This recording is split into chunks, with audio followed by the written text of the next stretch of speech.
بسم اللہ الرحمن الرحیم عن ابن مسعود رضی اللہ عنہ قال دخلت على النبي صلی اللہ علیہ وسلم وهو يوعك فقلت يا رسول الله إنك توعك وعكا شديدا قال أجل إني أوعك كما يوعك رجلان منكم قلت ذلك أن لك أجرين قال أجل ذلك كذلك ما من مسلم يصيبه أذى شوكة فما فوقها إلا كفر بها سيئاته وحطت عنه ذنوبه كما تحط الشجرة ورقها متفق علیہ۔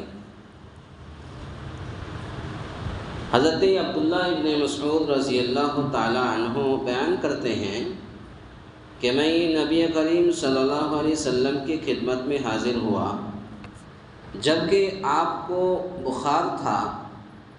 میں نے کہا یا رسول اللہ آپ کو شدید بخار ہوتا ہے؟ آپ نے فرمایا ہاں مجھے اتنا بخار ہوتا ہے جتنا تمہارے دو آدمیوں کو ہوتا ہے۔ میں نے کہا کہ آپ کے لیے اجر بھی دو گنا ہے؟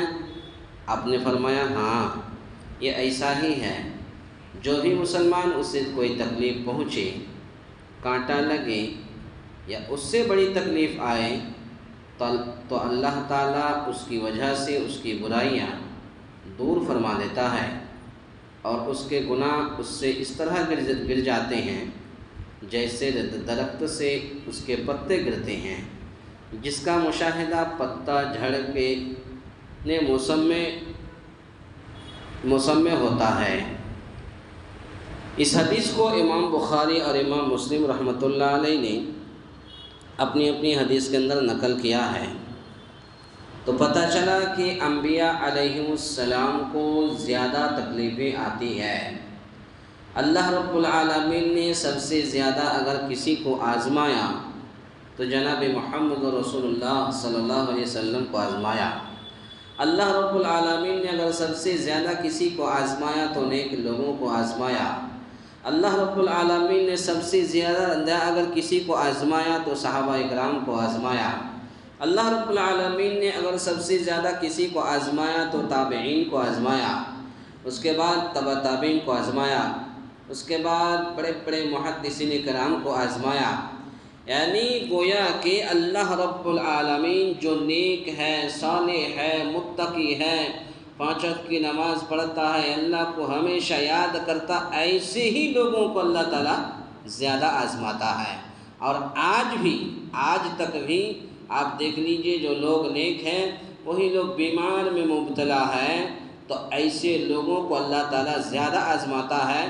اگر کوئی شخص ایسی تکلیف پر اور ایسی آزمائش پر صبر کرے تو اللہ تعالیٰ اس کے اندر جتنی بھی برائیاں ہیں وہ برائیاں دھیرے دھیرے دور فرما دیتا ہے۔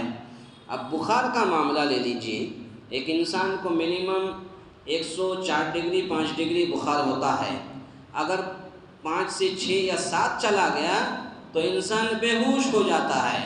لیکن اللہ کے نبی صلی اللہ علیہ وسلم نے فرمایا صحابہ اکرام کو کہ تم جیسے 2 آدمیوں کا بخار مجھے اکیلا ہوتا ہے۔ یعنی گویا کہ اللہ کے نبی کو 210 ڈگری یا 12 ڈگری اللہ کے نبی کو بخار ہوتا تھا، اللہ اکبر۔ لیکن اس کے باوجود اللہ کے نبی صلی اللہ علیہ وسلم اس تکلیف کو آپ نے برداشت کیا۔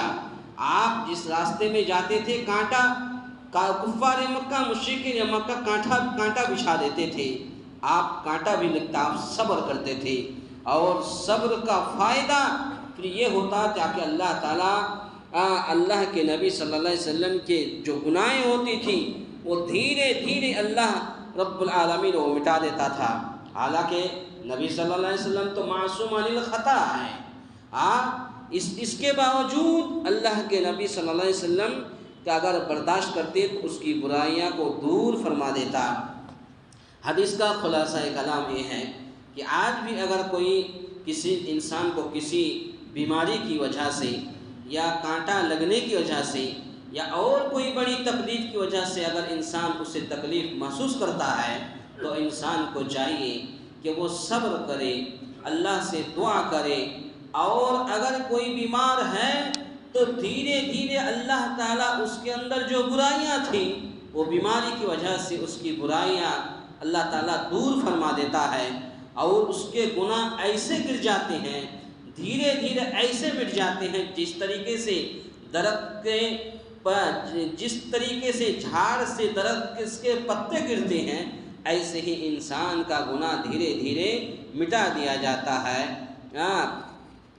تو گویا کہ جن سے ان کے اجر و ثواب میں بھی اضافہ ہوتا ہے۔ گویا کہ آلام و مصائب کی زیادتی ایک کمال ایمان کی علامت ہے، نہ کہ اللہ کی ناراضی کی دلیل ہے۔ تو ہمیں اور آپ کو بھی صبر سے کام لینا چاہیے۔ کوئی بھی تکلیف پہنچے یا کوئی بھی مصیبت پہنچے، آپ اس پر دعا کریں اور صبر کرتے رہیں۔ اللہ تعالیٰ سے دعا ہے، یا الہ العالمین ہم تمام مسلمانوں کو کہنے سننے سے زیادہ نیک عمل کرنے کی توفیق عطا فرمائے۔ آمین۔ اقول قولی ھذا استغفر اللہ لی ولکم ولسائر المسلمین واستغفروہ انہ هو الغفور الرحیم۔